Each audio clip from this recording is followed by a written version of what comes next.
ফ্রিজের মধ্যে টুথব্রাশ রাখুন, অনেক কাজে আসবে। মিক্সি কোনো দিন এরকম টয়লেট ক্লিনার দিয়ে পরিষ্কার করে দেখেছেন? আসসালামু আলাইকুম, আমি কাশ্মীরা। আমার আরও একটি ভিডিওতে সবাইকে স্বাগত জানাই।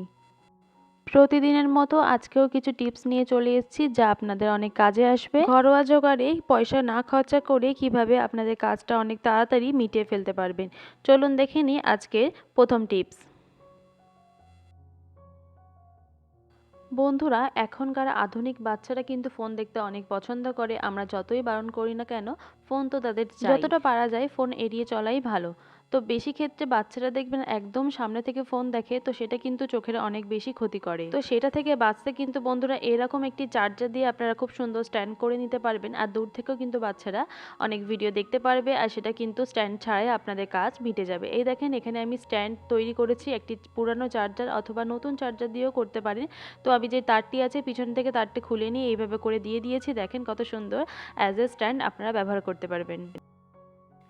বন্ধুরা, পুরানো ব্রাশ কিন্তু সকলের বাড়িতে কম বেশি থেকে থাকে। এটা আমার মেয়ের ব্রাশ, তো ওর অনেক ব্রাশ আছে যেগুলো পুরানো, আমি ফেলে দিই না, রেখে দিই, কাজে অনেক লেগে যায়। এখানে আমি একটি টুথপেস্ট নিয়েছি যেটা কিন্তু হোয়াইট টুথপেস্ট হয়, যেগুলি কোলগেট, বেশিরভাগ অংশেই কোলগেটটা হোয়াইট টুথপেস্ট হয়ে থাকে। সকলের বাড়িতেই কম বেশি ফ্রিজ আছে, আর ফ্রিজের যে গার্ডারগুলি সেগুলো কিন্তু আমরা লক্ষ্য করি না, নোংরা হয়ে থাকে, সেটা কিন্তু একদমই লক্ষ্য করা হয় না। আর যার জন্য কিন্তু মাঝে মধ্যে ফ্রিজ ঠান্ডা হয় না অথবা কোনো রকম প্রবলেম দেখা দেয়, বরফ জমে না, এইরকম অনেক রকম সমস্যার সম্মুখীন হতে হয় আমাদের। তখন আমাদের আবার লোক দিয়ে আবার ফ্রিজটাকে ক্লিন করাতে হয়, অনেক কিছু ঝামেলা হয়। তো আমরা নিজেরাই যদি এরকম করে একটু লক্ষ্য করে ক্লিন করে নিই, অথবা ফ্রিজের গাড়াটা ঢিলে আছে কিনা সেগুলো যদি একটু পরীক্ষা নিরীক্ষা করে দেখা যাক, তো সেগুলো টুকটাক তো আমরা গৃহিণীরা করে থাকি। তো এই দিকে একটু নজর রাখলে কিন্তু অনেকটা আমাদের পয়সাও বাঁচবে, আর এরকম আমরা নিজেরাই একটুখানি সার্ভিসিং করে নিতে পারবো। তো এটা ছোট হলেও কিন্তু অনেকটা বেশি কাজ। তারপরে একটি পেপারের দ্বারা আমি এইভাবে করে সরু করে গার্ডারের ভিতরে যা নোংরা আছে সব ক্লিন করে দিয়েছি। তো এটা কিন্তু ছোট হলে অনেকটা কাজে।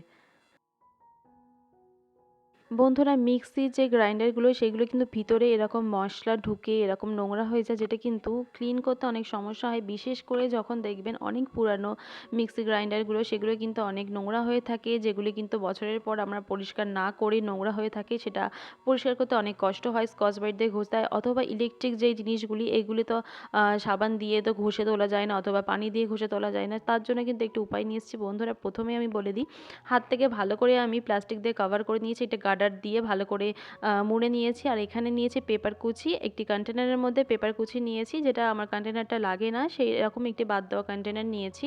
এখানে আমি পেপারের মধ্যে হারপিক অথবা টয়লেট ক্লিনার যেগুলি হয় সেগুলো দিয়ে দিচ্ছি। ডাইরেক্ট কিন্তু কোনোভাবেই আমরা ইউজ করব না, ডাইরেক্ট কিন্তু করলে এটা ক্ষতি হতে পারে।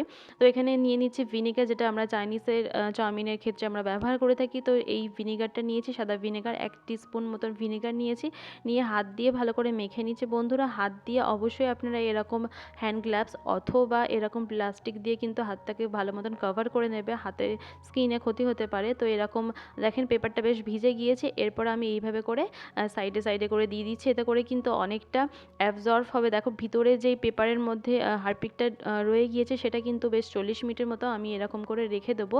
এতে করে কিন্তু খুব সুন্দরভাবে ভিতর থেকে ক্লিন হয়ে যাবে। আর এইগুলো কিন্তু আমরা দেখবেন ভিতরে একটুও ভালো করে পরিষ্কার করা যায় না, যেহেতু সরু হয়ে থাকে জিনিসটা, অথবা আমরা তো কোনো রকম স্কচ ব্রাইট বা জল অথবা সাবান দিয়ে পরিষ্কার করতে পারবো না, এইভাবে কিন্তু পরিষ্কার করতে হবে। এরপরে আমি চলে যাচ্ছি 30 মিনিট পর।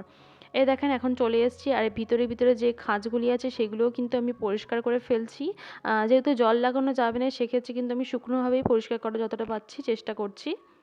একটি কাপড় দিয়ে ছুরির মধ্যে এইভাবে করে জড়িয়ে যেই অংশগুলি হাত যায় না অথবা আঙুল দিয়ে পরিষ্কার করা যায় না, সেগুলি আমি এইভাবে করে ছুরি জড়িয়ে কাপড় দিয়ে এইভাবে করে পরিষ্কার করে নিয়েছি। এতে করে কিন্তু খুব সুন্দরভাবে পরিষ্কার হয়ে গিয়েছে। এটা যেহেতু অনেক পুরানো, আমি এসে থেকে দেখছি, আমার বিয়ে হয়েছে 7 বছর, তার আগে থেকে কিন্তু এরকমই আমি দেখছি। তো এটা কিন্তু বেশ 15 বছরের মতো মিক্সি গ্রাইন্ডার, যেটা কিন্তু অনেক পুরানো।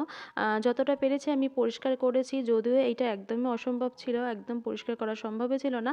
যতটা পেরেছি ততটা করেছি। এই দেখেন আগের একটি ছবি আর পরের ছবিটা দেখে আপনারা বুঝতে পারছেন কতটা তফাৎ রয়েছে। তো আজকে এই পর্যন্ত, দেখা হচ্ছে অন্য কোনো ভিডিওতে। আসসালামু আলাইকুম, আল্লাহ হাফিজ। সুস্থ থাকবেন, ভালো থাকবেন।